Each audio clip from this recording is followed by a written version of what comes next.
Hey, my beautiful people. Welcome to another episode on Your Greatest Asset. Wanted to jump on real quick. I'm on my lunch break and just reflecting, going back on the last video that I posted, where I felt like, start where you're at.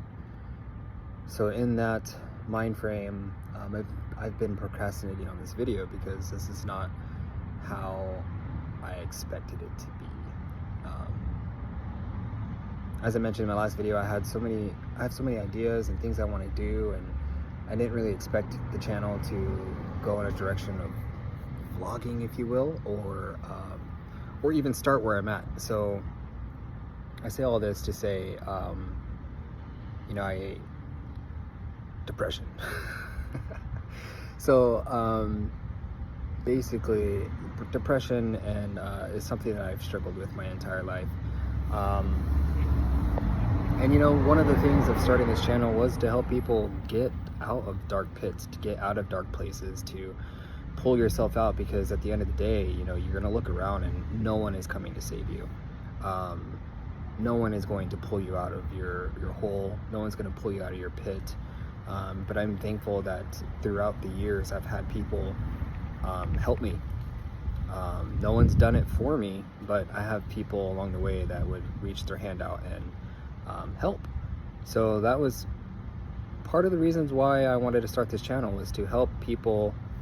It's like, basically, if I could go back and help myself at 18 years old, or even sooner, or in my early 20s, that's who the person I'm speaking to, if that makes any sense. I just want to help people, because no matter what age you are, sometimes these things are, if I didn't have help, I would have stayed where I was. So I say all that to say, I'm really careful with the choice of words, and although I feel like I'm in a low, and that's what I'm going to call it, I don't really like to speak the word depression, because it's a mindset, like, I don't feel like myself, and I'm getting through it. I'm getting out of it. I was talking to someone who's very close to me, and she asked me, what are some of the signs, like the first signs, so in the past, man, it would be like, I would be on it 2-3 months, and then boom, not even something would happen, or at least I didn't know if something happened, but maybe just burnout. I'm one of those people that kind of go. My spouse even said that, I'm not happy unless I have a full plate. That's my toxic trait, which, ultimately leads to burnout. And sorry, I'm all itching my nose and stuff in the camera. Hey, we're keeping it honest here. But yeah, so I used to, in the past, just go through these 2-3 months of a low. And depression is one of those things where you can't.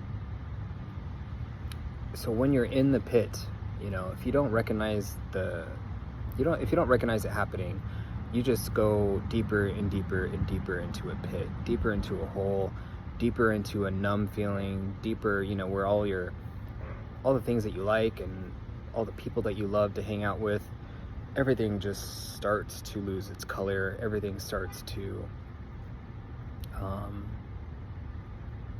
lose its joy. And not to say that you're unhappy, and this is just me speaking to myself and just describing what it feels like to me. And it's not that I'm unhappy, I don't feel anything. There is a hint of like sadness if I let myself go there. Keyword, let myself go there, key phrase. But ultimately, if I'm like, nothing's wrong, like there's no reason for me to be feeling low. I'm fed, I have a home, I have a car, I have a job, I have people who love me in my life. Sometimes you can have all those things and you just doesn't feel like you do, and it feels lonely, even if you're in a room full of people and you don't want to hang out with the people you love, and you just want to be by yourself. And honestly, those are the things that are just going to keep you into that hole, keep you into that dark place. And you know, I'm making a commitment to myself and to you guys that I'm going to get out of this. And I guess I'll show you guys how my method and what I do. So I just started realizing, going back to that conversation I had with a close friend, or someone close to me, his family, asked me, what are your symptoms? Like, what do you notice, like, when it starts to happen? Because it's a gradual thing, and then all of a sudden it's like, boom, you're in a pit. But I'm thankful that I was able to catch it this time. And there are key things, you know, like I like to keep my car clean, and these are small little things. I like to keep my car clean. I normally wash it like twice a week, you know, like just to keep up on it, and it's real quick. That's one of the first things I stopped doing. My car is dirty. I stopped taking care of myself. So, you know, I let my beard grow out. I let it get all messy. My hair, I haven't got it cut in 2 months. I have not had my eyebrows done. So like self-care goes out the window. And I run on high functioning depression. I come in, I do what I need to do. No one knows. So I've been able to mask this low to the point where I even mask it from myself, and I don't even notice until it's like too late. I'm in a pit. And the last thing you want to do when you're in one of those spaces, head places, is hear someone tell you, you know, some positive motivational stuff. I get it. But, you know, if you are in a low place, just know that it's okay. Start looking at the signs. Start looking at what your day looks like, and how much you're saying yes to yourself, and how much you're saying no to yourself. And what I mean by that, like, are you people pleasing? Are you putting a bunch of stuff on your plate that has nothing to do with you, and you know, 2-3 months later, you know, you're that person that is always there for everybody else, and then once you need someone to be there for you, no one's there? I don't know if that's you or not. It's been me, and that was a big issue of my depression, and it was a cycle, that I had to notice that I was in with other people and myself, and because I was allowing it. So once I started placing boundaries, which is another topic I plan on discussing here soon, because it's important. It really helped with not going into lows that often, or downs, if I call them downs, or a low. And then also too, you know, I used to struggle with depression so frequently that I just wouldn't put it on anybody else. So I used to call depression mine. Oh yeah, I'm in a little depression. I'm in my little depression, no biggies. Like, I just never wanted to pass it on to anybody else, because it's a horrible feeling, and I know what it's like, and I don't want to what's the word, or phrase, I don't want to dump that on anybody. So I used to claim it as mine. And I was talking to someone who I used to be very close with. He was a coach and mentor.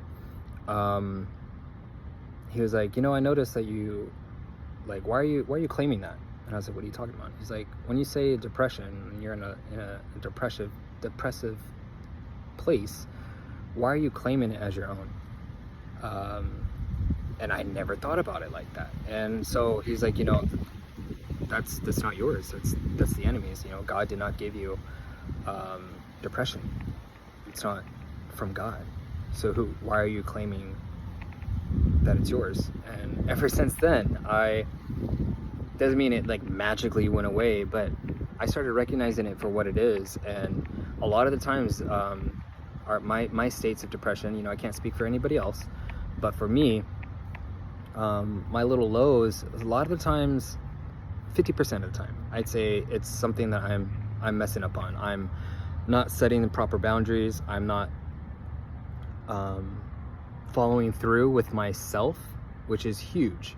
You know, if I tell myself I'm going to do something and I don't do it, it's going to cause a little thing in your heart, you know, like you're going against yourself, you know, like, I don't know if anyone can relate to this, but having people when you're younger and a kid, like, tell you they're going to do something, you're looking forward to it, and then just for them to either forget or just say like, oh no, like, we'll do it another time, and then the another time never comes.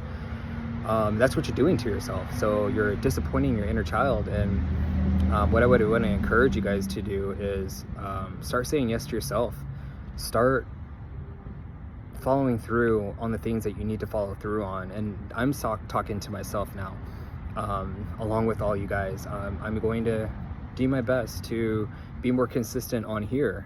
This is something that I really want to help people, and I really want to build a community of people who want to help each other, want to help have people not go through what they've gone through, bring awareness to our blind spots and things that we need to work on and grow on as a people. And I'm just really looking forward to the community that's going to come from all this. I've been procrastinating on this video. It's been extremely uncomfortable to even start this. I have a big lump in my throat, trying not to cry here, but we're all going through this thing called life. There's no handbook. There's no I was gonna say there's no wrong and right way. There isn't, but there is, if you know what I mean. Morally, there's a right way, and I mean, we're not gonna go through life being a-holes to everybody, just because you can. Treat people with respect. There's no I guess what I'm trying to say is it's okay to be at where you're at. It's okay. It's okay to feel low. It's okay to feel anxiety. It's okay. It's okay to feel broken. But don't stay there. It's okay to feel that way, but don't stay there. You don't have to stay there.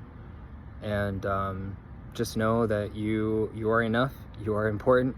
And yeah, guys, I'm gonna make a commitment to change things up and be more consistent and keep you guys in the loop with that, and watch the process. So I love you all and hope you have a great day.